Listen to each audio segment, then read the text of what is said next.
What up, YouTube? How we doing? It's Matty B. Welcome back to the channel, and as always, I really appreciate y'all tuning in. This is a little midweek feature I'm trying to start up on the channel, talking Supercross and doing a little preview of the track map for the upcoming race on the weekend, so I'll just try to talk through a couple of topics. So today we're going to do a Detroit preview. We're going to talk about Tomac and his injury, hot topic of the week, the lappers, and what can be done about them, ACLs, and all around his injuries without people even crashing. And then we'll do a Detroit track map preview as well at the end. And we're even going to throw in some predictions for the weekend. So guys, let me know in the comments what's your top 3 predictions, top 5, however many you want to give me, I'll take it. Just let me know in the comments. Y'all know I love going back and forth with y'all. So without further ado, let's get into it. First off, Eli Tomac, broken fibula. What a damn bummer. I was so looking forward to seeing Eli throughout the season because he seems like he's in his best form. Seems like he was as good or better than he's ever been. And all it took was a foot dab on the face of a jump, and now he's out too. So I honestly couldn't be more bummed on it. I feel like it definitely takes some air out of the series, and I just really hope that this isn't the last that we see of ET3. Dude's just straight up insane in the membrane.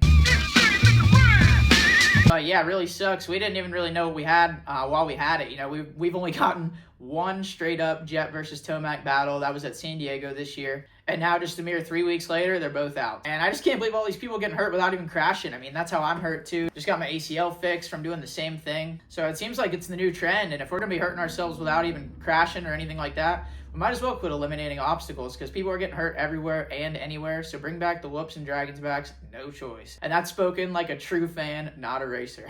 Now here comes the hot topic of the week, the lappers, what to do about them. We had an incident with Jeremy Hand, Tristan Lane, and Ken Roxon in the sand that kind of stalled Kenny's championship momentum, so that really sucks. You don't ever want to see the top guys getting taken out by guys a lap down from them. And you're looking at somebody who's been lapped a lot, albeit it was outdoors, not indoors, but I've been lapped a ton, so I feel like I'm pretty qualified to speak on the subject. And lapped riders, they're just part of the contract. You know, you're not ever going to get rid of them. Sorry, Gypsy. This ain't MXGP. We like our gates full and our list of choices empty. But I do think we need some reform on lap rider etiquette and rules and whatnot. First of all, this is a little more rare, but if you get lapped twice, I truly believe you need the black flag, and that is coming from someone who has been lapped twice. And I can tell you from experience, by the time those guys get to you for the second time, you don't need to be out there, man. You're just wasting space. So that's my first thing. But most of these guys, they make the main event. They're good enough not to get lapped twice. So lapped once in the contract, lapped twice, I think it's a little excessive. And I also agree with Cooper Webb's thoughts in the press conference. He shared that he thought some penalties needed to be dished out from time to time with the bad lappers. I mean, we literally have guys, you know, in the back of the teams that use the blue flag. They see the blue flag and then they start making passes. They don't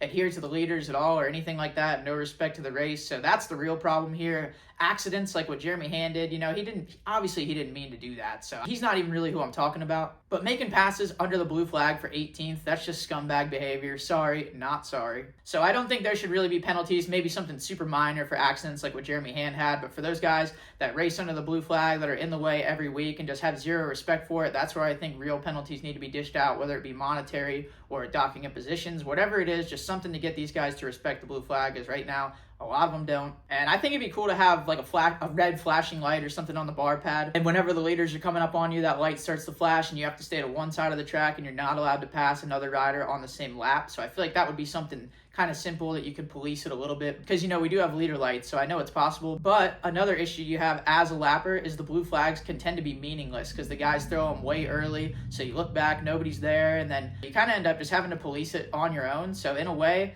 the lappers do have that defense. It's a lot harder than you think to be a lapper. So I like my little idea I have, but I feel like we need to perfect the displaying of the blue flag before we get all technical with it. Now let's do a quick little analysis on this whole lapper incident. Let's really break it down and then decide whether Jeremy Hand needs to be stoned in the streets or not. A few thoughts here. First of all, this has got to be the hardest place on the earth to get lapped. I mean, even the top guys were getting so squirrely and loose through here all night. And when you think about it, whenever you're getting lapped, usually people think you're supposed to slow down and blah, blah, blah. Well, riding through deep sand, going slower is actually even harder. So if they slowed down a little bit, it would have been even more difficult to stay straight. And I'm not here to just straight up put all the blame on Roxon or anything like that. The dude's just out there digging on a Kickstarter, trying to get a podium. But with this big pack of lappers here, this was a very dicey place to try to thread the needle. And in racing, all these super important decisions are all made just within fractions of a second. So maybe if he could go back, hindsight's 2020, maybe he would have waited till the end of the sand and then tried to split through him. But heart rate's through the roof, pressure's on. He just tried to make it happen and put it in a place where it couldn't quite fit. And here's where I really got to have Jeremy Hand's back on this one. So check this out. They're both headed into these ruts and they both get a little bit squirrely. I would almost venture to say that Kenny gets even a little bit more squirrely and sideways than Jeremy Hand. And check this freeze frame. Hand is using all the body English he's got in the arsenal to try to stay straight, while Roxon's bars are completely turned directly towards Jeremy Hand. So all you loser keyboard warriors who have never even dreamed of racing at a level like this that are saying, oh, Jeremy Hand doesn't need to be out there, lappers need to get off the track, well, there you go. Roxon, one of the best in the world, actually got just about as sketchy as Jeremy Hand in, and I would say played an equal role in this pileup. The real bummer here was Tristan Lane. He got his freaking arm absolutely sliced, and he was just an innocent bystander. And the real big bummer of this whole deal is what it's done to Ken Roxon's championship hopes, although 99 times out of 100, this crash would not have done what it did to Kenny that night. It was just pure freak accident, bad luck that his chain ended up getting derailed in this crash. But let's all put the pitchforks down, guys. Jeremy Hand's just out there trying to get 18th, and I don't even mean that as a slight. And check him out in this clip. The dude doesn't even crash. Unbelievable. But all in all, wrong place, wrong time, a little bit of a risky decision made, and 3 riders paid the price for it. Then our final topic before we get into track walk, ACLs. I don't know what's going on, but it's been like the year or two of ACLs. We even heard on the broadcast they were talking about Malcolm. That's what's taken him so long to get back to form from, was an ACL injury. We had Jet. We have me. You know, I'm right in the conversation with Lawrence and Stewart. But it's becoming a popular injury, and it sucks, especially because you can do it without even crashing, just like Jet, just like me. I do think McAdoo ragdolled himself to tear his ACL, but still, it's just so easy to do. One second you're brapping, the next second you're napping. Well, not necessarily napping, but you'll have a torn knee. And it's crazy, like every ACL injury is different. You know, some people can handle it, some people can't. You know, we have Jet who decided to pull out of the season and get it fixed. You know, he's in a place in his career where he wants to win for years to come, and he just wants to be healthy for the future. He's got a long road ahead of him. And then we got McAdoo, who's just soldiering through it. The guy would race from the grave if he had to, but he's in a different place in his career than Jet is. You know, I don't know the status of his contract or anything, but I'm sure he's trying to get a ride for years to come. And if I had to guess, he's probably just going to try to soldier through Supercross and try to get a deal, or try to, you know, just show what he's worth and then get that thing fixed. And it's tough because, you know, the ACL injuries, you can be fine for a while, but the problem is they're fine until they're not. Like with me, I got mine strong, was good for a few months actually, and then just dabbed it in a corner once, went right back to square one, and then after that, I was popping it out, just walking, stepping out of bed, all kinds of stuff. So it's just fine until it's not. So I really hope